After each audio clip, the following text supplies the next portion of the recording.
So for the 1977 Toronto Blue Jays, wins were hard to come by. After an okay start to their campaign in April, they went on a downward spiral that left them, I think it was 4 million games behind the eventual champions, the Yankees, for the AL East title. But it was an incident on September 15, 1977, where the Blue Jays eventually won by forfeit, ladies and gentlemen, because of the asshole Earl Weaver. I'm calling this guy an asshole because no Toronto Blue Jay fan likes the Orioles. Earl Weaver did everything in his way to bemoan and make fun of the Blue Jays. Even when the ABC's Game of the Week had their first ever game in Toronto, he was chastising, along with Howard Cosell, the Blue Jays, shouldn't be in the league, whatever.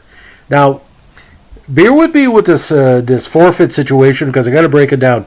And I'd like to thank our friends at Cooperstowners.com for their extensive essay. We're going to be quoting from that, but I'll give you my own memories of what's going on. So, it's late September 15, 1977. The late sports is on. We turn on the sports, and the announcer for CHSA Sports in New Brunswick saying, by the way, the Blue Jays won today, but it's not how you expect. And you see a picture, a very fuzzy picture of Earl Weaver bitching out the umpire for some reason. Now, Weaver was known to be an asshole to everybody, umpires, players, the media, whatever. Now, to set the scene, now we're quoting from Cooperstowners in Canada, Weaver's Orioles had won the previous 3 games of this 4-game series against the Blue Jays and were still in the pennant race. They had trailed the first-place Yankees by just 2.5 games with 17 contests remaining, so every game was important. Now, if anyone knows, September in Toronto was a little bit dreary, and on this night, Jays rookie Jim Clancy had shut out the Orioles through 5 innings. Now, with the light rain falling since the 3rd inning, the Jays grounds crew had plays at Tarp over the 2 mounds in the Jays bullpen, which were located about 5 feet outside of the left field foul line. And according to published reports, Weaver was looking over there all night, and his pressure was going up, his temperature was going up. And he finally showed up at the at the bottom of the 5th inning. He emerged from the O's dugout. This was an official game at this point, and told crew chief Marty Springstead, veteran umpire, that the bullpen tarp represented a danger to his players. Weaver then pulled his team off the field and insisted the Orioles wouldn't play until the tarp was removed. Now we had Mora, Orioles left fielder Andres Mora, running there the other night and hurt his back a bit when he stumbled on the ground. Weaver explained to the Toronto Star after the contest, I just wasn't going to take a chance on one of our guys slipping on the tarp or catching a cleat. As a compromise, Springstead had the tarp removed from one of the bullpen mounds and explained to Weaver that he couldn't play the game under protest. But that didn't satisfy the increasingly irate Weaver, who argued with Springstead for 20 minutes in front of the unpacked crowd of 1,675 fans at Exhibition Stadium. At some point, Weaver reportedly asked his players if they're willing to play with the tarp in place. He told the reporters, which I don't believe in any shape or form, that the players unanimously backed his stance, but comments from the players after the game seemed to indicate otherwise, the old Donald Trump situation.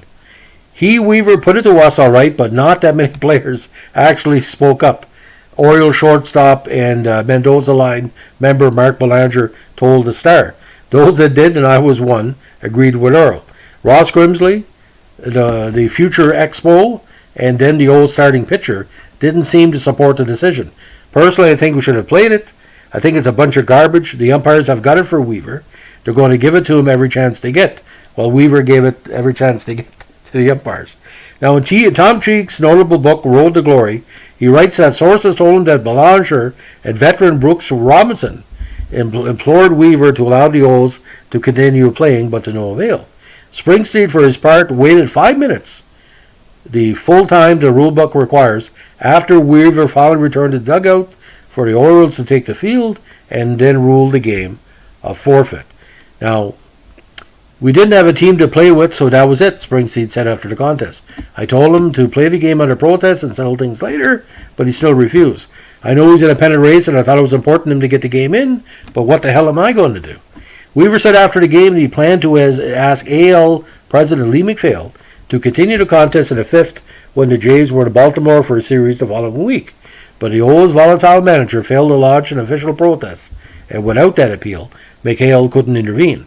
As per MLB rules, the contest was recorded as a 9-0 forfeit win for the Blue Jays, with the individual statistics from the game counting in the players' records. Following the match, Weaver was still hot about what transpired. In a very gravelly voice, he basically said, "I am also going to the Players Association to see if we can't get this bullpen moved into a separate area like to do in big league parks." Note the big league parks. Said Weaver, conveniently forgetting that bullpens were aligned the same way in Detroit, Cleveland, and Seattle. Weaver also took a shot at Blue Jays inaugural manager Roy Hartsfield. "Maybe Hartsfield doesn't give a damn about his players getting hurt, but I do. I expect I'll be with those boys in another 5 years or so, and I might have saved someone's career tonight." Hartsfield declined to be drawn into the war of words with Weaver. "I'm done with it," Hartsfield told reporters. "The umpires told me there's no protest coming. Weaver, entitled to his opinion, I'm entitled to mine, but I'm loving every minute of it because I'm a winner, and now we're going to try to beat Cleveland." Weaver was also asked when he would forfeit a game in the middle of a pennant race. He said, I realized this one game couldn't cost us a championship, but we've got 16 games left, and I want to go the rest of the way with all the guys, rather to have one of them or two of them knocked out with some foolish injury. Now, the Orioles ultimately finished 3 games back of the Yankees, so the forfeit did not cost them a division title, but Weaver's antics that night against the Jays squad that lost 107 games in 77 is considered one of the lowlights of his career. Now, not only the lowlights of his career, other than Tommy Lasorda, that other asshole, getting Yuppie kicked out of a extra inning game against the Expos with the Dodgers, that was totally bizarre. But you got to understand, ladies and gentlemen, with an expansion team, they're beatable. That was a game in the standings. You could have picked up another 2 games someplace else. But just the mockery in the media, especially the French media. The French media called him a hedgehog, and they called him the hedgehog, and he called Don Zimmer the gerbil after what Bill Lee said. So you can see the animalistic response to Weaver. Now, Weaver, who guided the Orioles to a World Series title and 4 American League pennants in 17 years, including 79 as well, attempted to protect these players, but the players did indeed want to finish the game. It seems like Weaver's pig-headedness got the best of him. Then again, wasn't that part of Weaver's charm? He had no charm for me.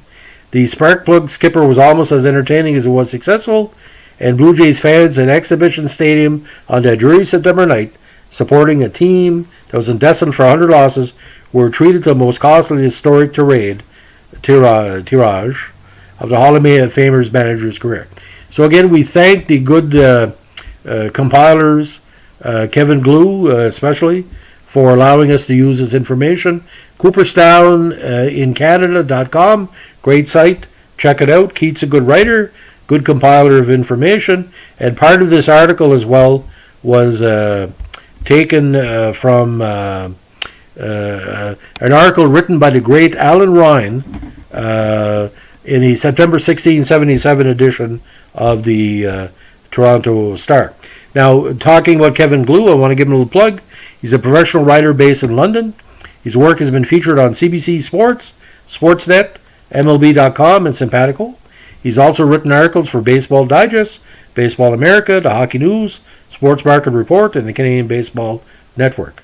He has been involved with the Canadian Baseball Hall of Fame for more than 16 years, including a 2-year stint as the museum's acting curator.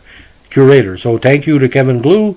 Please check out his articles online. Please support him monetarily or subscriptions if need be.